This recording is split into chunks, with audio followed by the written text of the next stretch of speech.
आगाह कयो आहे त नओं देरो वेझो रोड हादसे में ज़ख़्मी थियल नौजवान अली हसन मीराणी दम ॾेई छॾियो। वारसन लाड़काणो रोड ते लाश रखी धरणो आयो आहे। 3 ॾींहं अॻु चिंची रिक्शा ऐं मोटरसाइकिल विच में टक्कर थियण सबबि नींगरी राहीला थॾे ते ई फौत थी वई हुई। नींगरी राहीला जो पीउ अली हसन मीराणी ज़ख़्मी थी पियो। अॼु लाड़काणो अस्पताल में हुन बि दम ॾेई छॾियो आहे। फौती अली हसन मीराणी जे वारसन चिंची रिक्शा ड्राइवर जी गिरफ़्तारी लाइ लाड़काणो रोड ते एहतजाज कयो आहे। तफ़सील मालूम क्यों था टाइम न्यूज़ के रिपोर्टर नूर मोहम्मद सूमरो खान। नूर मोहम्मद वधीक आगाह कजो इन बाबत। नूर मोहम्मद वधीक आगाह कजो। अली हसन मीराणी भी दम ॾेई छॾियो आहे। वारसन एहतजाज कयो आहे।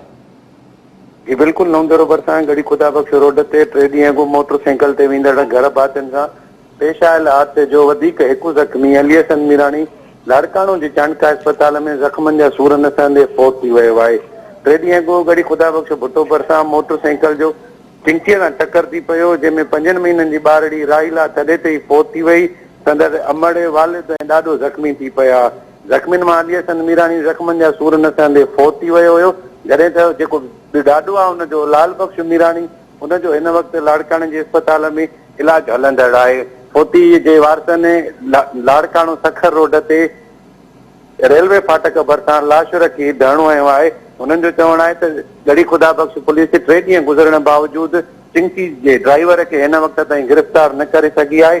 असांजा 2 जेके खून करे भॼी विया आहिनि, पुलिस बि लॻे थो त जवाबदारनि सां मिलियल आहे। जी नूर मोहम्मद, महिरबानी तफ़सील ॾियण जे लाइ।